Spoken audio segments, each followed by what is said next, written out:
fali. Nani okamaka? Prophète, yebisa biso comment moi na 12 ans à cause à la posséder. Na milimo ya ba DS, moi na 12 ans. Nde ba image na régie, ba tcheli biswana, to mona moi na 12 ans au sambela aza posséder donc na milimo ya ba DS.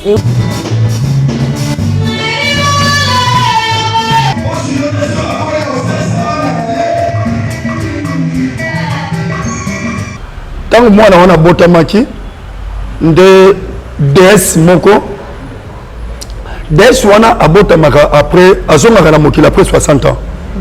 Donc ceux qui a après 60 ans à gérer à côté de gérer azuba à moi à côté de l'ango besoin azuba esprit à côté de l'ango besoin et à la fin de compte ceux qui n'ont pas de coquille de arozonga na mokili na bango à qui ko gérer l'esprit wana ya DS et il y a qui ko vanda na katia ya mwana et nde toki ko maman na kanse que ça s'accélérer nde tamba yena ye poto sala de défense ya s'accélérer to ye ko constater que toza ko benga soko landi na image wana romona que toza ko chasser les démons au nom de Jésus mais l'esprit aza ko résister parce que dans ça kendaki il a laissé se faire.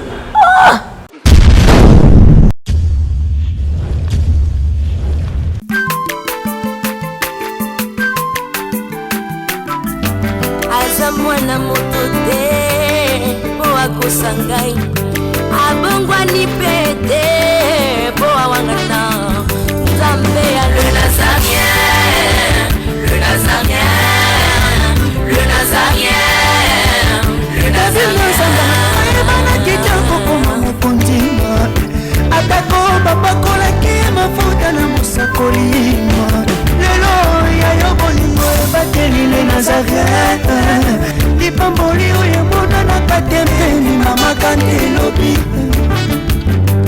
kolapye mapapu masope mafuta tokokesitana longo na nzambe oyo babenga na makomi Jésus. Très contente de vous retrouver encore, nos chers téléspectateurs du Nazarien TV. Merci beaucoup pour vos belé pour la Kolanda émission Nabino au beau préféra Kolanda Table Sainte. Merci également à Maman Tiffany Mokwa, la princesse de l'Éternel, pour na Musala Kitoko au Azali Kosala. Merci Nabana Potonyoso partout et si kanyon surtout bozo soutenir émission Oyo Bino Bomesana Kolanda Biso. Merci à mon pasteur, le pasteur Bertin Monja, le visionnaire de l'église, ministère chrétien La Vie en Christ, ainsi que sa femme, Maman Pasteur, Maman Fifi Bipendo. Merci beaucoup Nabino Nyonso Obomesana Kolanda Biso. Lelo Toza Namosali Nzambe, je reçois pour vous le prophète Josué Kitula, le visionnaire de l'église La Restauration de Brèche. Bonjour papa. Merci, bonjour maman. Papa, plaisir ma casse sur Kuta Nabino na plateau na à Table Sainte. Voilà, avant tout, on continue dans l'émission Oyo, nous avons un régie, va balancer les bisous, chansons manquant, peut-être juste après, c'est parti.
Eli. Okay, toka ngola.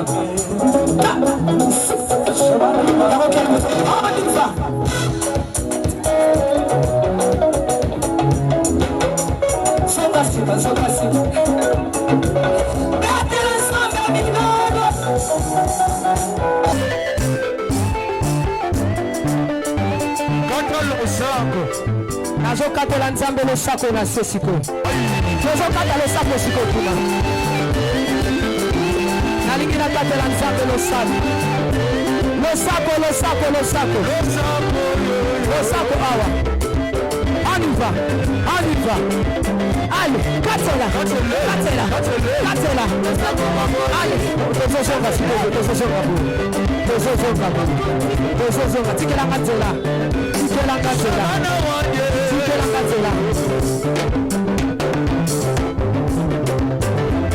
Nazozonga, s'il vous plaît, tikatela.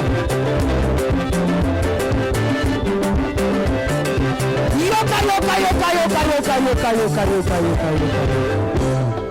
Olingi lipal. Olingi kopot. Olingi mosala. Bona nini?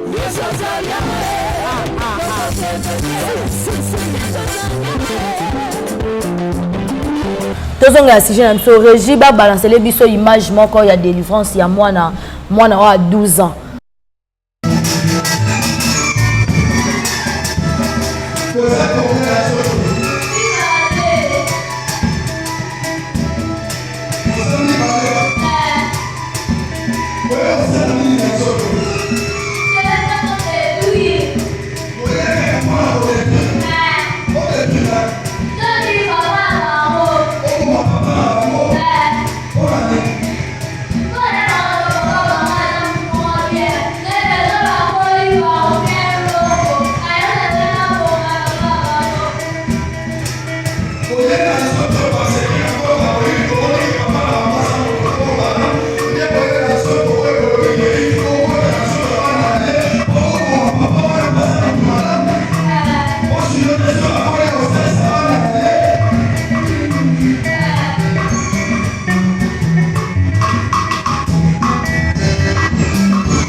c'est pas possible.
prophète yebisa biso comment moi na 12 ans à cause à la posséder na milimo ya ba déesse moi na 12 ans nde ba image na régie ba tcheli biso na to mona moi na 12 ans osambela aza posséder donc na milimo ya ba déesse et uti na wapi na mona âge wana ma sœur yango mona tozali koloba na domaine de délivrance eza na ba réalité belé moi na wana problème ezali ke tango oya botamaki na kati ya kobotama ya mwana ezalaki na mboka molili esepelaki kaka na mwana ndenge abotamaki ntango mwana wana abotamaki nde DS moko DS wana abotamaka après azongaka na mokili après 60 ans donc soki aye après 60 ans a gérer oyo akoki kogérer azwi baamo akoki ozala nango besoin azwi baesprit akoki ozala nango besoin et à la fin de compte soki nombre wana ekoki nde akozonga na mokili na bango ake kogérer donc akozala puissant akozala très fort par rapport ya baesprit oyo ye moko achasse na se ya mokili nde ntango mwana wana abotamaki nde l'esprit là sepelaki na mwana wana esepelaki emonaki kino na kati ya mwana wana il avait de grâce ope nzambe abongisaki nde l'esprit wana ya DS eyaki kovanda na kati ya mwana ntango esprit wana eyaki kovanda na kati ya mwana mama na ye azalaki kokanisa ezali befe moko sorcellerique yango mona lelo azali koexplike yo ce qui est important na domaine ya délivrance ezalaka mingi kaka te ke ya kochasse milimo mabe mais tozalaka na problème moko aussi ya comment dirais-je ya koyeba besprit ke mutu oyo azali dirige to esprit nini eza koanime mutu oyo na kati ya domaine ya délivrance lelo olembisanga moke tozali très combattu na domaine ya délivrance nde toyeki mama na kanisaki eza sorcellerie nde ntango bayena ye mpo tosala délivrance ya sorcellerie toye kokonstate ke toza kobenga soki olandi na image wana okomona ke toza kochasse les démons au nom de Jésus mais l'esprit aza korésister pourquoi première des choses parce que notre pensée pour préparer qui délivrance mpona kobimisa milimo wana na kati ya nzoto wana topreparaki délivrance wana na domaine sorcellerique mais tant que tu es sur le terrain tu es aussi la constante que c'était pas la sorcellerie c'était d'autres choses nde na tango oyo tokomi ko se concentrer nde komona nga moki na tiki naza ko se concentrer mpona koyoka nzambe yango monde délivrance eza mulai ezali na moni côté mususu otikalaki ozoloba eloko te oui ofandaki nayebi te ndenge olalaki bongo ezalaki position ya eli kaka ndenge akenda priele mwana wana mwasi to bon ntango omoni nazoloba lisusu eloko te c'est-à-dire quoi tozwi te ya kochasse le démon tochasse démon tosentir ke parce que ezwi biso une heure du temps doit bolembe na bino ya bofandi okoka noso oloba to eba te na olobani il y a la différence au moins le domaine de concentration est différent dans le domaine il y a mais surtout sa prière mais ça pas prière est différent parce que et ça la na tamo ko bana nga bayebi na kati ya concentration surtout sur la prière na nga makasi ma sœur na quel tinali moi oli mondeni ozamda kisi au moins ngai Josué ceux qui attendent bakisi mukieboye dans le barango chaque fois même la télévision ceux qui attendent qui est beau se retrouver dans Katinanga ndenge na zonga ba biso que journaliste Joshua Koufi na Katinanga na memakata satana tamu qui boyete on m'a dit et là on dit les autres sala que christianisme ma sœur et c'est le cause très fort mais biso mo content comme si christianisme faible na lokuta na kindumba na kimuyipi na kilokoso nde sali que christianisme est à la faible et na kati ya concentration de mon le belo côté c'est-à-dire quoi nga naza ko se concentrer donc j'appelle Jésus-Christ na totalité ya bonzambe na ye aya vanda kati nanga et na tam na vandi kimia nazo le belo côté nazo kanisa mukolonga na zali na 3e ciel makambo ya lobaka nanga siko nazo kotunga ye siko toza wapi yo siko yango no moni et sa concentration siko soki okutana na nzambe te na kaya marque wana obenga l'esprit na te pe eza démonté eza démon mukete mais eza des et des wana tant to so benga na ye soki olandi image wana bien okokuta des tant to chasser ye laisse faire azoloba na kati ya mwana 12 ans okoka fois mwana wana azoloba lokola fois mwana mibali azoloba nanga ke keba na tikelo ta mingi c'est un laisse faire oya ye ko remplacer des aza nzambe oyo bakendaka ko oyo bademo bazongumbamela oyo bato bazongumbamela mais mpona kochasse ye eza eloko moko ya moke te mais nzambe asalaki biso grâce nazalaki ntango omona afandi nia wana c'est-à-dire nga naza kobenga nzambe nazotuna nzambe oyebi bisika tozwanga tokutanaka na yo lelo nazomona eza nini et il m'avait aidé ayaki que tu sois rempli ngai l'onction et nde na transmettre onction na kati ya mwana wana nde eyoko chasser nani l'esprit là eyoko chasser laisser faire parce que d'ailleurs akendaki il a laissé laisser faire nde na yoko zwa onction na zalaki nango na transmettre na kati ya nzoto ya mwana wana na olia bakiti na bamesa atanya ukondoko namona yo nacha yo na mwamba na minito na kata pena katikati ya saki ya fufu. Oui, alors est-ce que tu bonjour Boni et le côté et puis qu'il y a mon bureau à travailler tes micros donc dès que ça on a eu galère na niveau 0 tout ça la boy ngai naza na mbongo vraiment mingi te mais nazotiela bino mwa mokio naza nango na agence moko boye Nazareta. C'est du sérieux.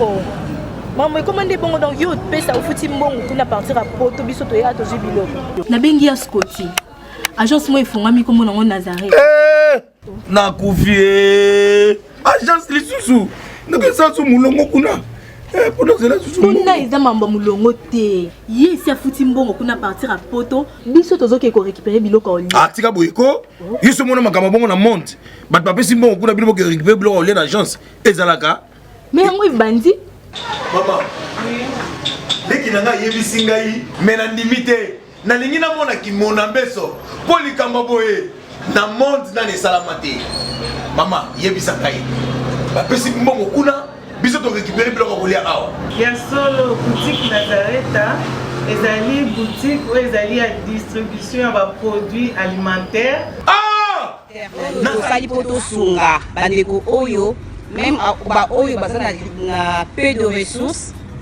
comme la boyede bandeko no baza na niveau à Kinshasa même avec un petit rien. Donc à partir à $10, $15. Donc si on a un bon côté, nous devons nous apporter au sungayo à ozuka biloko kolia. Eh maman Nazareta nzamba pambola ya bakise mikole belé awa na sena mokili. Et bon awa tozawa poto yeba adresse awa. La boutique Nazareta est ici à Obungate, toza sur avenue Monkoto numéro 1, direction Elengesa. Face à face na église catholique Saint-Vincent. Ah, direction Elengesa, Monkoto numéro 1, à face à l'église catholique Saint-Vincent. Ah, Saint-Vincent d'école. Bon numéro de téléphone, vous avez monté déjà vous avez nango, vous avez 3 numéros pour Paris, vous avez un numéro pour la Suisse, vous avez un numéro pour la Suède. Ah non, non, non, non, non, non. Nazareta. Nous allons la Congo Sili. Julia, nous allons kangisa kia fufu. Eh, ya modé, yo bandika na fufu. Oui, pour la Nazareta, tu as un système en bimbi, dans Bongo Shingo. Bon, ok. Vous allez Silio. C'est du sérieux. Et j'ai déclaré aussi la présence du Saint-Esprit. Même les pasteurs, même des pasteurs, qui aussi dans la place, ils remplis. Parce que concentration, ils ont déjà un niveau, il y a l'icolo. Il y a tout expliqué, il y a des gens qui se concentrés dans le niveau de l'icolo. Il y a des retraite qui ont tellement de chair de ma sœur, dans la fois, on a hôtel, ma bicycle, au monde, on a pété. Ozo mon angate na so tuna mama boni ozo yoka lokola banduko luka ngai mais après quelque temps tout mon oh prophète azali bosso nanga awa tolima oui et ça le que salmenga plusieurs fois na cher to vandika dotabwe prophète azati oui maman Paul azoloba bien que Christ te servir rien et puis donc te servir rien quand pambate avec la démonstration avec la démonstration limwa oh ma sœur ma sœur ceux qui manganga bazo sala yango pasteur à côté sala moté oh maman oye bien Yesu aza lokola moteki mafuta na lobaki loko moteki mafuta soko ye na linzanza mukie atelo linzanza mukie soko ye na bidon atelo na bidon soko ye na tono atelo na tono soko ye na citerne atelo na citerne soko ye na bateau atelo na bateau donc ça veut dire que soki Yesu Yesu linzanza asuki no na linzanza mama ngala zalaka na foi o eza élevé nazaka na foi ezalaka élevé pas na ngai eloko na longola na mutu na nga depuis nga na kutana na Jésus Christ na yebaka négativité ezalaka te na ba délivrance okuta na eza na délivrance moko te se échoua soit otiki yango ina cheveux koke aussi ça te quelque part na rotol ba oui parce que tozana ba délivrance ndena rotol ba sorte belé ne tu vois na délivrance oyo oso ba ke moi maza innocent aux amateurs on s'allie ba kiri dans mebele belete siko bosa ordonné n'esprit wana et tika moi na za la libre parce que aza innocent exemple ma sœur na tika ba délivrance mususu oye non papa Joshua na besoin de la délivrance ya finanga comme na passer ça te le loto bonde na le loto bonde le buku na to matingomba le buku na yo okuta yo ozobi na nzemba fali na nyo kamaka mais ça musala bino ah ya musala nzamba bengela ma sœur le buku na yana te yo ndeko nzemba fali zo yemba tika yango luka nzambe na profondeur tomatino bangomba tokiti tozongi le buku na kikuta yo na makambo mobali ya mutu na continuera que bato bongo batikaka ye ko fonctionne la délivrance te tika ya tika na église as landana na enseignement parce que délivrance c'est ça ma sœur et ça facilité délivrance c'est ça difficile délivrance ba luka ngo luka wana tika na ba balanda ba enseignement ce qui passe à mon tabenga na sentir que mon temps a besoin de délivrance c'était ya exemple mon comme si vous sentir que les cambo moko ya munene mais ozo sentir na kati na zo minimiser ngo parce que tant de la délivrance première de chose c'est quoi ce que na kuti mutu on a kati ne azana na souci wana ah papa na souci na zo délivrance maman ako aider yo mutuka o ezanga bactérie ma sœur ata to tundiki yango kolongwa watimpanza ngungu ekopela te vomi otindika mutuka ezala bactérie tindika yango atiki ngabo so kopeli elingo lobani mais maman moto na kati na la conscience te ato luke sunga ye o sale le côté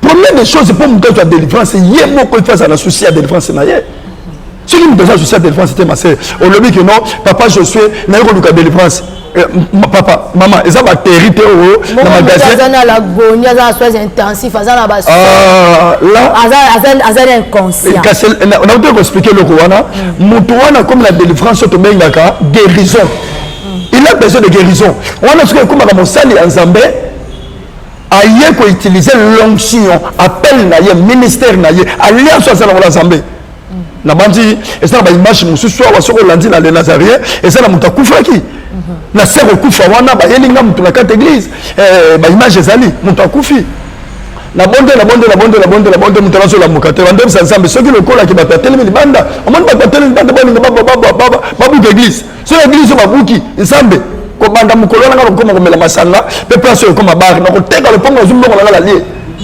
botsa na bo botsa ba bongo mabonza botsa ba tete ba bongo mabonza na bizambe ndenge na bima na porte ya le pango oyo wala wel non ko mabonza poso esimila te c'est la foi c'est la foi ma sœur c'est ça bongo mabonza so les ambonga mabonza neti biso bakitulu mama to sala musala nzambe te so que c'est que mama musala nzambe ndo to sala ngo so que zala ki pendeke musala nzambe te ma sœur ngalo sala ngo te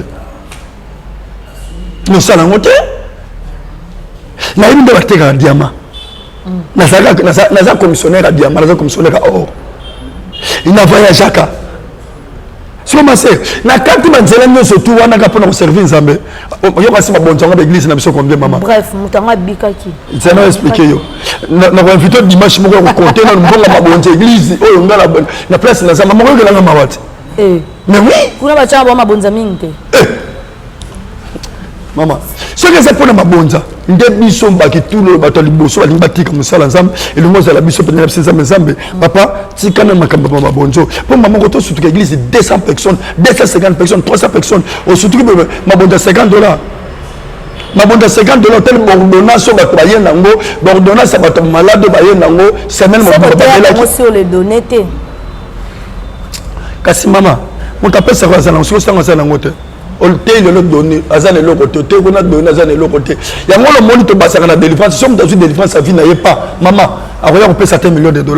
na loko eza musana on continue délivrer bango ka baza déjà délivré baza déjà délivré lelo tozo loba to sombi le pan tozo tonga des niveaux parce que ils sont déjà délivrés. Bon merci prophète OK na ochité histoire ne silene to ba memeli mutana kufa kasi mona comme ngai na biso nzambe soki moto alamuki te tia na motu na yo kenga nazochange sikoyo ekoma bar ekomi sikoyo na koteka lopango nazwi mbongo na lie première pas deuxième pas troisième pas moto alalaki balalisi na chair alamuki yakufaki alamuki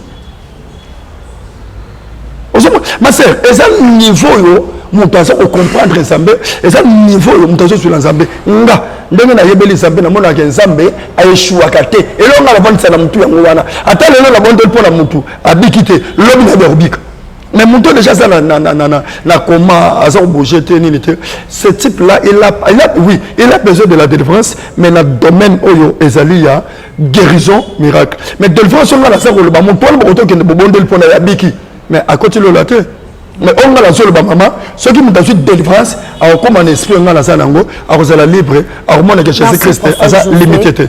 Merci prophète Josué. Nous de la fin tel ton abi ka yoza no mwana nda ko leka na yo on a lelo bande on a sata les nazariens ba mesana mona ba mesana Rolanda o lelo tikela bangoni balanda image image ngwana de quoi comme on a que ce que mon élo est compliqué à bengangai et na kozwa ngamo ko ta ko expliquer pour tout ça ça a bengi sœur Stéphanie makambu mutazo prier pour la montagne de sœur Stéphanie et ça nga mukolo appel a benga parce que appel à maman Stéphanie et ça différent nanga malgré mutu moko mutabengi bisonyo surtout na kata musala oyo le numéro nanga zali 081 41 88 012 ce que mon élo 10 plus 243 081 41 88 012 dans cet état-là, vous pouvez m'appeler et nakoyeba comment nakotuko défendre biloko bomoni na télévision. OK, merci beaucoup prophète. Merci. Merci maman kola pambola peyo. Amen. Merci. Voilà, merci na bino nyonso tout bozala qui vraiment ébélé. Merci na berger Mngina, merci na bana le torrent.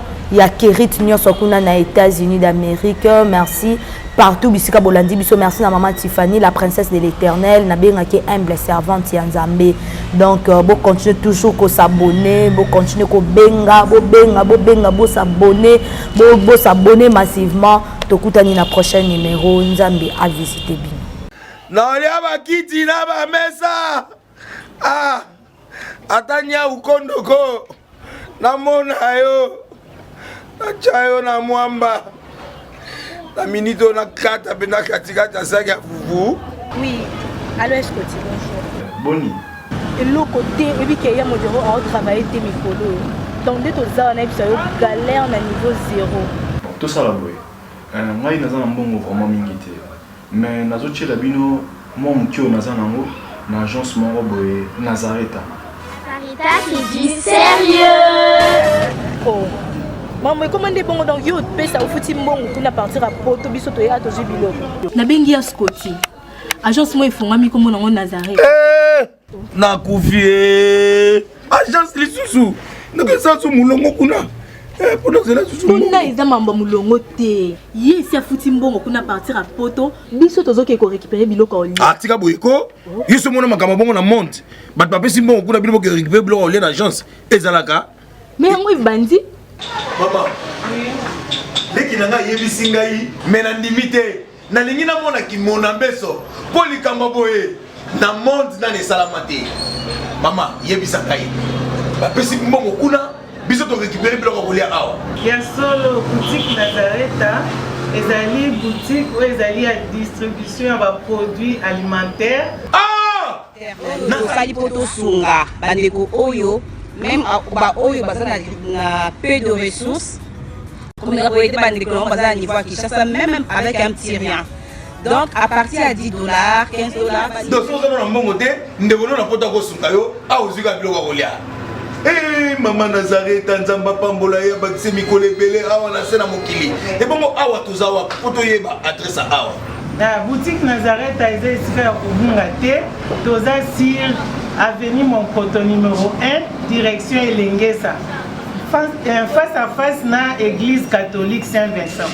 Ah, direction Elengesa, Monkoto numéro 1, à face à l'église catholique Saint-Vincent.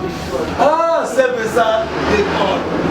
Bon numéro de téléphone, vous avez monté déjà vous avez nango, on a 3 numéros pour Paris, vous avez un numéro pour la Suisse, vous avez un numéro pour la Suède. Ah non, non, non, non, non, non. Nazareta nous allons la Congo Sili. Julia, nous allons kangisa kia fufu. Eh, ya modé, yo bandika na fufu. Oui, pour la Nazareta, tu as un système en bimbi, na mbongo shingo. Bon, ok. Vous allez Silio. Ça c'est du sérieux.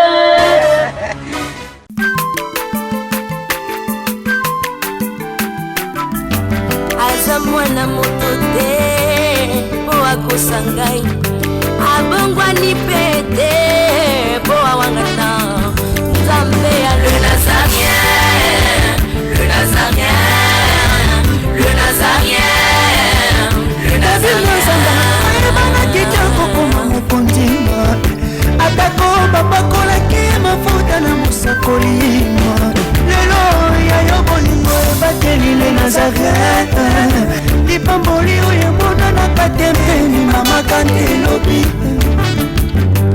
kolapie mapapu masopi mafuta tokokisikana elongo na nzambe oyo babenga na makomi